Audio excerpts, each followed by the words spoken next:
Good afternoon, everyone. Welcome to Career Exploration. Today, we're going to dive in deep a little bit about social media and content creation in a very interesting setting, which is the corporate world.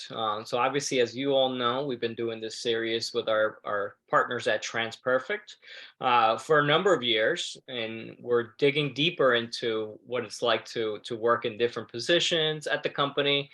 So today we have Michaela, who's going to actually tell us a little bit about what she does. But before we do that, let me officially introduce her, and then she's gonna walk us through some slides. All right. So Michaela, I'll turn it over to you. Thank you, Manny. Hello, everybody. I am sharing my screen, so I can't see you, which is a little odd for me in terms of presenting because I can't get like that, the visual feedback. So if I ramble, Manny, please feel free to stop me, or if you want me to go deeper into something, please feel free to ask. But yeah, thank you for having me, everybody. I'll do a quick little intro about myself. I am from Rochester, New York. So anyone from upstate, go Bills. I got my BFA in musical theater actually from SUNY Fredonia, and I minored in communications, and I focused that minor in PR. And working in PR, it kind of led me to finding my niche at a boutique agency where I ended up being like a social media manager there. And ultimately that was because there was a need for it. Nobody was doing it yet. And I was fresh out of college. So it was really the perfect time where it was pre-pandemic. So social media managers weren't as common of a hire as they are now, and as much of a necessity as they are nowadays. But I think it's just, I come with a unique background of, this wasn't initially the path that I thought I would follow. Like, I went to school for musical theater, and I still am able to like maintain my acting and film passions on the side, which is great, I've been at TransPerfect a little under 3 years now, about 2.5 years, and I started as the executive social media manager here. So again, nobody had done the role before. It was really brand new. There was a need for it. Obviously Phil, the CEO, he's a busy guy. So they really needed somebody to kind of fill that role and essentially be him on social. So that's what I started doing. And then, coming on during the pandemic was tough. It was more isolated, but I was really able to get good at what I did. And then finally was able to go to my first conference in October of 2021 in Barcelona, which was great because since then I have been able to hone and work on a lot of new skills. So I say I started as a social media manager, and after confronting a bunch of imposter syndrome and other things like that, being a female in the video space is less common. You don't see it as often, but I can comfortably say now I am a videographer. This is a video here of me on the side on a shoot with my coworker Yasmin, and we really just, it's interesting to see this division that we've grown out, because we help manage the social side of things, but we also help manage a lot of the video shoot side of things. And I'm working on company projects, I'm working on client projects. I was able to help manage video production at one of our largest conferences at TransPerfect, which was, I say it was a treat, but it was quite a challenge. I also, hello from Beekman Town. I see the chat here up in the corner now. Yeah, and then I'm also a big part of the DEI initiatives and kind of championing, creating the content and putting that out there for the company, because I think that we do so many great things here at TransPerfect, but I think a lot of people don't know how to spread the word about it. So that's kind of what I'm there to help do. So this is, started on the executive team, then I moved to special projects, and now I am on Content Labs. What is Content Labs? I'm not going to read this whole paragraph to everybody, but we're a full service creative agency. We do things from social media strategy to design, branding, live action video, 2D and 3D animation, and podcast production. We have a very diverse team. We've now expanded. We're on the West Coast. We're in London. We're in Barcelona, and here at our HQ in New York City, right at 1250 Broadway. This is our team. Most of it. This is actually needs to be updated, but one of our illustrators on the team designed all of us. So getting into meat of why I'm here today to talk to you all, it's just a career in media. And really, like, at our core, what I do and what this whole team is we're consultants and we're strategists. You know, it's our job. People bring us in to essentially tell them what they need to do. And for a while, that was, I think, the biggest lesson I had to learn, is that people were coming to us because we were the experts at what it is that we do. So I think my background in theater really helped prepare me for this. I say it helped me learn how to connect with a bunch of different kinds of audiences and people, and you really can start to understand, like, being flexible, or if a client doesn't like something, okay, let me give you something different. You think on your feet and improvise, you know? So that's really, I think it's to say, like, my background in theater, I thought for a long time was going to hinder me from finding a job in the professional world as what most people would say is a backup plan. But to be honest, I don't think I could do what I'm doing now if I didn't have a background in something like creative or theatrical, film wise.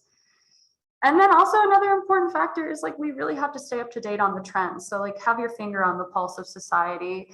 And I typed it backwards, but that's to say, you know, like, stay up to date on trends. What are the biggest TikTok trends? And that's something that even I struggle with staying up to date on, because they're changing so frequently. But I think the younger generation probably does a better job of it. It becomes more of it's easier for them. It's like part of your nature. It's ingrained in you. And then there's a bunch of different facets of working in media, and that could be television, could be film, could be theater or the stage, social and digital media, production, or the behind the scenes, which I kind of function in, like, all of those realms. And then there's broadcast journalism, of course, which we do less of here, but that doesn't mean that we don't have to learn how to do it, just in case somebody wants to purchase those services from us. So, like I mentioned, also our team is made up of people who specialize in, I handle the live action portion of that, but we have other videographers on the team, some of the folks who you might be able to see sitting behind me. We have mixed media options, which is, you know, combining live action and animation, 2D and 3D animation, which is just like fully creating, you know, a video from scratch. I've seen some of the things that our 2D and 3D animators can do, and it's quite incredible. I have some examples of work as well later to show. There's a scripting process, there's podcasting, branding, design, I mentioned, copywriting, which is important if you want to specifically do social. AR and VR, which is like a whole new realm that even I have to dig into a little bit more. And then as a social media manager and content creator, you kind of have to be well-versed in all of the above. So what does a workflow look like to us? You know, a lot of the times when we're working with clients or our marketing team comes to us and says, hey, I want to produce this testimonial video. We say, okay, great. Like, let's start with the basics and the pre-production phase. So in that phase, you'll see the scripting, researching, storyboarding, and scheduling with the client or the stakeholders. And really the scripting doesn't necessarily have to be, you know, like an SNL sketch. You're not just writing this character says this and this person says this. A lot of the times it looks a lot more fluid, and it's really more of like, these are the general ideas that we need to convey in whatever footage we're capturing, or whatever video we're creating. And it becomes more of like a text-based proposal, so to speak. So there's different parts of that. And then if you're getting visual, so like what we do with film and what we do with animation, we'll have a storyboard. And then that storyboard will get approved before we can move on to the next phase. So if we're doing, we just recently did an animation for a client, and it was a very interesting process, because it's like we took it from a loose storyboard where you're seeing like no color, and then you're bringing it to life with something called an animatic, which is like when you add in the colors and the elements from whatever brand you're working with, and you kind of show what's the camera motion, what does it look like when I go from this frame to this frame. And while that might sound like it's part of the post-production, it's really important to get those things solidified in the pre-phase, because you need to know, what you move on to in the production phase. So taking us to production, that's the filming, the design, the podcasting, copywriting, animation, branding, social media. So what I like to say, it's the fun stuff. I love the production phase, because at this phase, you're kind of just, you're throwing everything at the wall and seeing what sticks. You get to pull out fun tricks maybe that you didn't get to talk about in the pre-production phase, or you've shown these references to a client and you've worked with them so long on the process of solidifying a storyboard. Now you can finally bring it to life. So this is my favorite part of the process, because it's where I can really get my creativity flowing. And then you have the post-production, which is the editing, the sound mixing, color grading, publishing. When you're actually publishing something on social, it's gone through all of these other phases. So a lot of people see or think like, oh, you're a social media manager, what a fun job. And I'm like, it's fun at the end of the day, but there's so many parts of the puzzle that have to fall into place before you can, like, before somebody sees a social post. And if anyone here is active on their own Instagram or TikTok, how much goes into editing a 60-second reel, or even a 30-second reel. You could spend 2 hours, you could spend a day. So it's very interesting. It's changed a lot from when I first started 5 years ago out of college. Reels weren't a thing. TikTok wasn't really a thing. And now we're also moving into this world of AR and VR, which is a whole nother layer that I can't even consider myself an expert in yet, but it's a bunch of aspects that we now have to like take into consideration when we're thinking about what we want to learn and like what we want to keep getting better at. So right now our team is really looking into how can like AR and VR, how can we learn more about this? How can it help us in our day-to-day job? Like, I'm not above using ChatGPT. I don't know if anybody else here has. Don't use it to write your papers, but I utilize it when I can. If there's like phases of the production or phases of pre-production, and a lot of times I'm really good at seeing the macro side of things that I need to really break it down. Sometimes ChatGPT and things like that really help me with what I'm doing. And even now, like we're starting to work with a client on virtual art galleries. So we're learning about how can we create these interactive 3D spaces. How can we get into the metaverse? How can we buy and sell NFTs, And then how can we cross promote that with the client's social media? So a lot of aspects that I never considered doing when I first started, but all things that, people have to look at now. This is a QR code to the podcast that I help produce here at TransPerfect. If anyone is interested in listening and learning, it's really about like the industry trends and what we do here at TransPerfect.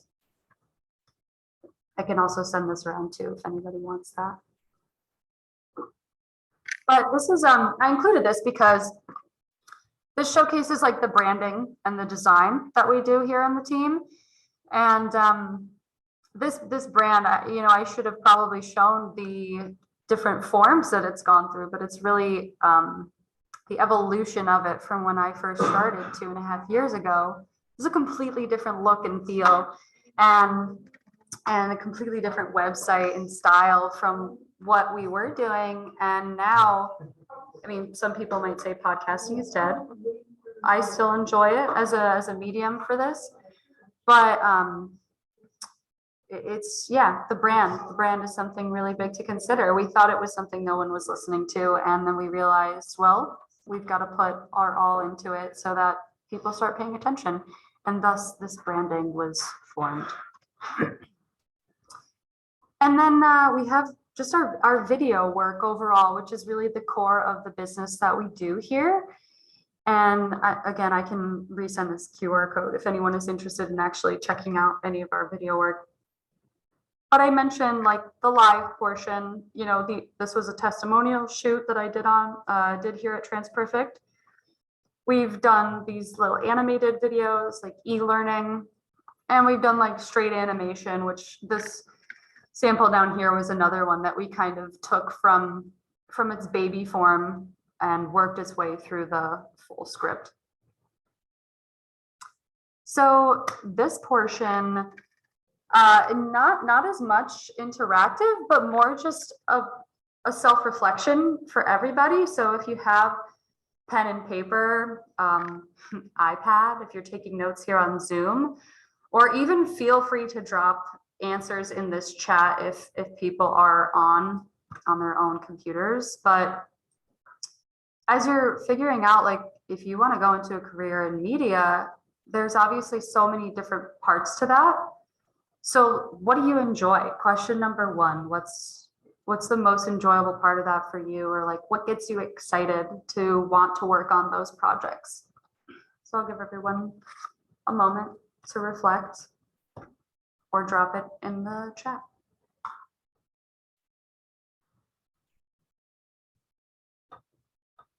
Or join the conversation too. Again, I can't see who's actually in the chat room right now. Well, people are I got a couple of questions, if it's okay with you, Michaela. Absolutely. I think you touch upon a great point about, what you went to school for and what you're doing. And obviously at CFES, we call those the essential skills, essentially the agility part, right? And the perseverance, you got to keep going. I'm curious from your point of view, how was that shift from, jumping into a job that kind of nobody knew or people weren't doing at your previous place and then at TransPerfect? And what have you learned during that transition? That's a loaded question. That's a big one. When I started doing this, I think I went into working. So I was working in Rochester. When I graduated college, I was still performing, and I still do. But I was living at home because my goal was to save up and move to New York City in a few years so that I could pursue performing full-time here. So for me, I started doing it more as a survival job than anything, it's funny because like it's really in depth. Like there's so many moving parts to it that I think to be successful, you kind of have to dedicate a lot of time to it. Because again, people look at it and see like just the post and they think that that's the job and it's easy. But at the end of the day, there's like a lot of strategy behind it. There's a lot of analytics and the research portion. So like the fun part isn't always what we, fun part's what we see, but it's not always like the only part that we get to do. And so for me, like that was my biggest learning curve, I think, is that I thought it was going to be something easy, but I like a challenge. So I think I kind of really grew into that. And without having a theater background of like really understanding different characters, different voices that I can like communicate in or perform in, it really translated well when I was trying to do this for social media. So like writing in a client's voice or writing in a corporation's voice. And for me, I was always like, yeah, I want to originate a role on Broadway. You know, that was my biggest goal. Still is though. But now I work at 1250 Broadway and I technically originated the role of social media manager. So that's what I tell people here at TransPerfect. And it's been a process because working here in New York, I think there are a lot of different expectations than working upstate at a boutique agency. You know, there was 4 of us on a team, and I went from a team of 4 people where we each were doing different dedicated jobs to the executive team, kind of working independently, being really the only person who understood what it was that I was doing. And I'm not the only person anymore, luckily. And that's kind of how the career has evolved. And now I'm on a team with, 11 or 12 other creatives. So it's still not too big. And I like it that way, like we kind of function as a startup within the company. But we have the security of being in a large company where we know we can have these like fun creative endeavors still. I feel like I just went on a tangent. So No, that really is really helpful. Mhm. I just came back from a meeting with students in Texas, and many of them were seniors, and we talked about Yeah. this very thing of like, how do you take skills Mhm. that you can bring into a job? And more importantly, Yeah. you might be thinking of jobs today, but there might be jobs that don't exist yet that you might Yeah. be well positioned for. So you really got to be thinking about that. I Right. really like this slide when you're asking these questions, and I know we have some answers here on the chat. So Yeah. that was very valuable. Thank you. Yeah, absolutely. I think another big lesson too on the question that you recently asked was I I learned that I didn't have to have gone to school specifically for what I was looking for. That's probably not what everybody needs to hear right now, but I feel like it's important because the biggest part of my journey was that I was too afraid to do something because I didn't think that I was qualified to do it. And even if I looked at a job description and I saw like, oh, I maybe match like 3 out of these 5 skills they're looking for, maybe I shouldn't apply because I don't hit every bucket. Well, I think that's for them to decide, you know? They saw that I went to school for musical theater, but they looked at everything else on my resume and TransPerfect said, you know what? I think she'd be a good fit for this. And so I think that that's like a really important lesson too. Um, yeah, and it didn't exist when I was in high school. This didn't exist when I was figuring out what exactly I wanted to do. Granted, saying I wanted to go to school for musical theater probably also is crazy for a lot of people. Um, but I had a very supportive mother, a very supportive family and system of friends who were like, yeah, you have to pursue your passions. And even though I'm doing this now, I still haven't stopped pursuing them, and I think that's the beauty of what I do today is that I'm still learning and progressing in this industry. Um, but yeah, I know I really only covered the first question, but if there are more questions, maybe now is a good time to kind of talk through anything. Yeah, there's a question that just came in. Is there any Mhm. knowledge that you wish you had prior to going into your job that would have made it easier? Oh my God, so much. There's so much knowledge. I think I wish that I could, like, I don't want to say it's my regret because, whatever happened, happened. But what I would love to go back and tell my college self is to really take advantage of all of the free resources and opportunities that were presented to me back then. I probably have a theme going here, but I mean, imposter syndrome was big for me, and it still creeps in. But for like in college, especially, I was like, oh, I shouldn't go to this master class because I don't have enough prepared, or I don't have a good enough monologue prepared. And it's like I missed the point. The point was that I had a free resource. I had a potential networking opportunity to go and to learn something new. And I was afraid of it. I was afraid of like not being good enough. And now I've really tried to reframe my mindset to say, well, I'm still afraid, like I think I'm still afraid, and we all are. Like you can't beat that out of yourself. But I think the bigger thing now is like I would regret it so much more if I didn't try. So that's like something I wish that I could go back and tell myself before coming into this job. And that's what what I've learned along the way. It's made the job easier saying like, okay, well, I don't know it yet, but I'm going to learn.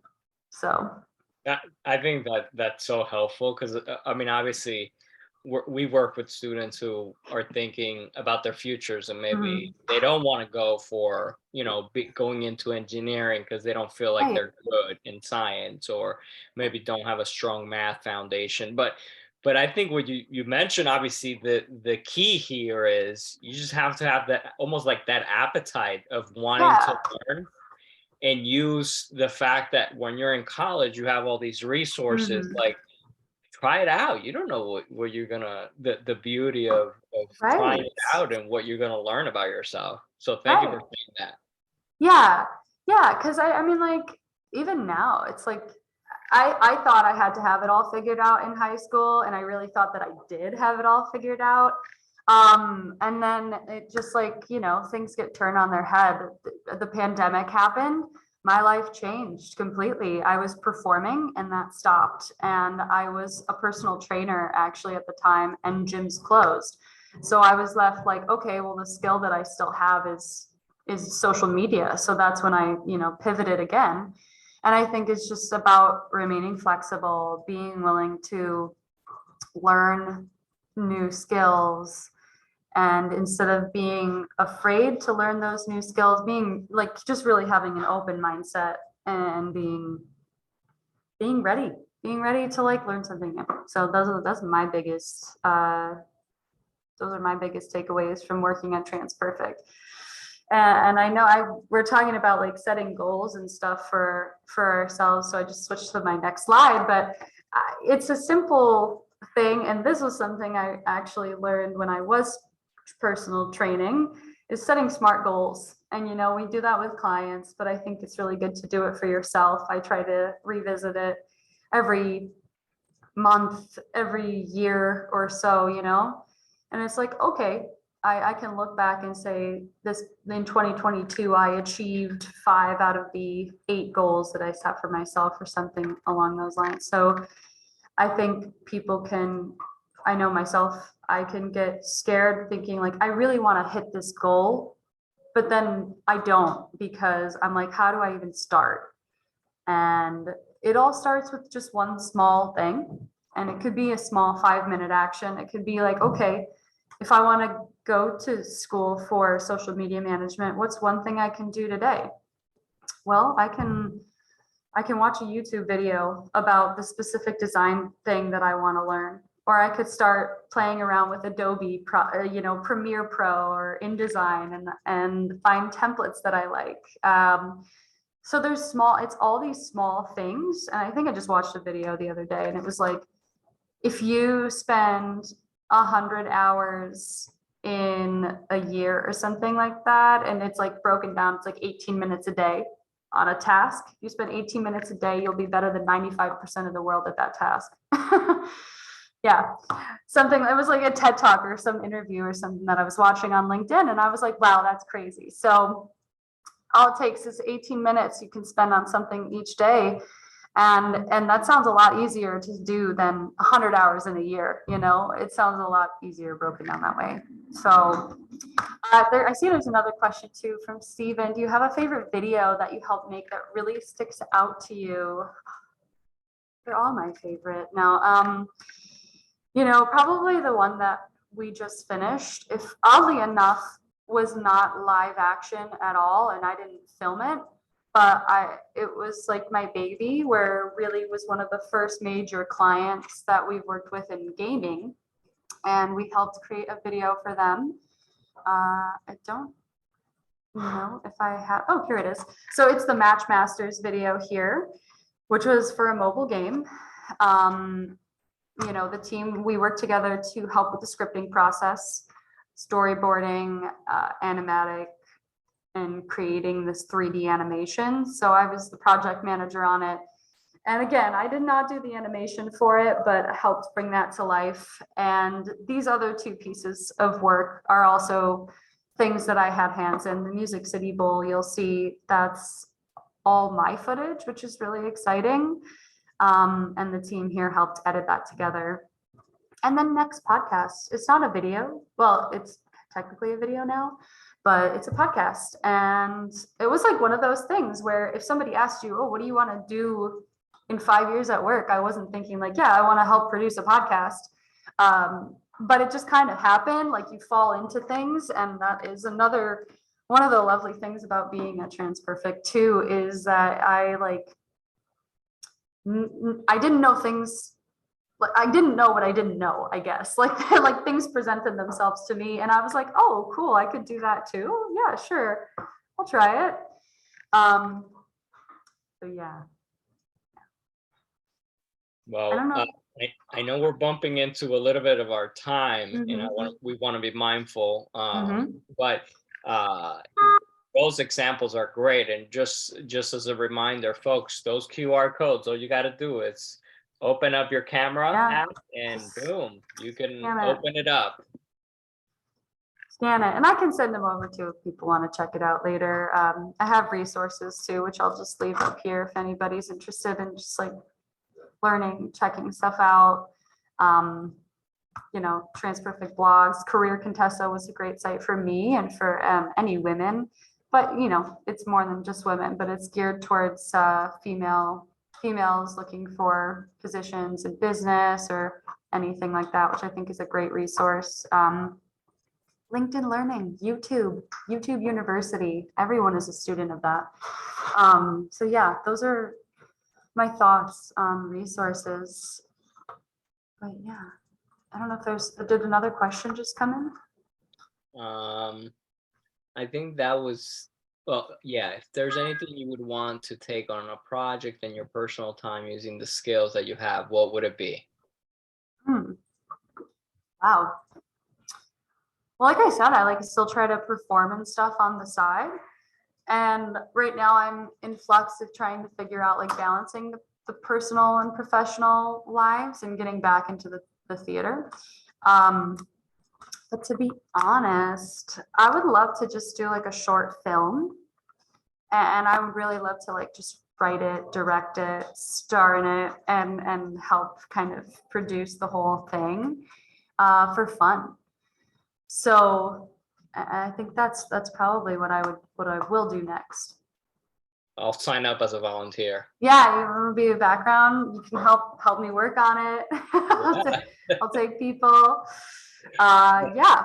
I have no background or expertise, but we're just talking about this. It's all about the learning. If you want to try it, yeah. 100%. 100%.